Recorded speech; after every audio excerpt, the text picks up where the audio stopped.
തിരുവനന്തപുരത്ത് യുവാവിനെ തട്ടിക്കൊണ്ടുപോയ സംഭവത്തിൽ കാർ പോലീസ് കസ്റ്റഡിയിലെടുത്തു. കാർ കണ്ടെത്തിയത് പൂന്തുറ പരുത്തിക്കുഴിയിൽ നിന്നാണ്. വെള്ളായണി കാക്കാമൂല സ്വദേശിയുടേതാണ് കാർ. ടിൻഡു ദാസ് ചേരുന്നു. ടിൻഡു, വിശദാംശങ്ങൾ.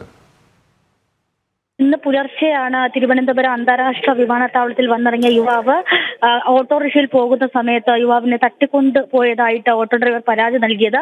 ഈ സംഭവത്തിൽ പ്രധാനമായും ഈ ഓട്ടോ ഡ്രൈവർ മൊഴി നൽകിയിട്ട് 2 കാറുകളെ കുറിച്ചാണ്. ഒരു ഗ്രേ കളർ കാറും അതോടൊപ്പം തന്നെ ഒരു വെള്ള കളർ സ്വിഫ്റ്റും. ഇതിൽ ഒരു കാർ ഇപ്പോൾ കണ്ടെത്തിയിട്ടുണ്ടെന്നാണ് പോലീസിൽ നിന്ന് ലഭിക്കുന്ന വിവരം. കാർ കണ്ടെത്തിയത് പൂന്തുറ പരുത്തിക്കുഴിയിൽ നിന്നുമാണ്. വെള്ളായണി കാക്കാമൂല സ്വദേശിയുടേതാണ് കാർ എന്നാണ് നമുക്ക് ലഭിക്കുന്ന വിവരം.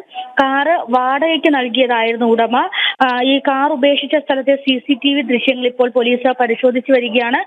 തിരുവനന്തപുരം അന്താരാഷ്ട്ര വിമാനത്താവളത്തിന് മുന്നിൽ നിന്നുള്ള CCTV ദൃശ്യങ്ങൾ പരിശോധിച്ചിരുന്നു. അതോടൊപ്പം തന്നെ ഈ സംഭവം നടക്കുന്നത് തകരപ്പറമ്പിന് സമീപമാണ്. ഈ സമീപത്തുള്ള കടകളിലെയും CCTV ദൃശ്യങ്ങൾ പരിശോധിച്ചു വരികയാണ്.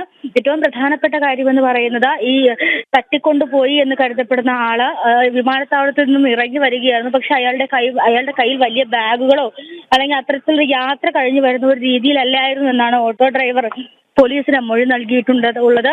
ഓട്ടോ ഡ്രൈവറുടെ കൈ പിടിച്ച് തിരിച്ചതിനു ശേഷമാണ് ഇത്തരത്തിൽ യുവാവിനെ ഓട്ടോയിൽ നിന്നും വലിച്ചിറക്കി കാറിനകത്തേക്ക് വലിച്ചു കയറ്റി കൊണ്ടുപോയതെന്നാണ് നമുക്ക് ലഭിച്ച വിവരം. അതോടൊപ്പം തന്നെ 3 പേര് ചേർന്നാണ് യുവാവിനെ തട്ടിക്കൊണ്ടു പോയതെന്നും പറയപ്പെടുന്നു.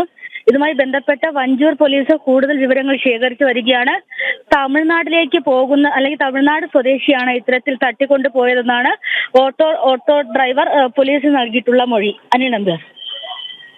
തിരുവനന്തപുരത്ത് യുവാവിനെ തട്ടിക്കൊണ്ടുപോയ സംഭവത്തിൽ കാർ പോലീസ് കസ്റ്റഡിയിലെടുത്തു. കാർ കണ്ടെത്തിയത് പൂന്തുറ പരുത്തിക്കുഴിയിൽ നിന്നാണ്. വെള്ളായണി കാക്കാമൂല സ്വദേശിയുടേതാണ് കാർ. ടിൻഡു ദാസ് ആണ് വിവരങ്ങൾ നൽകിയത്.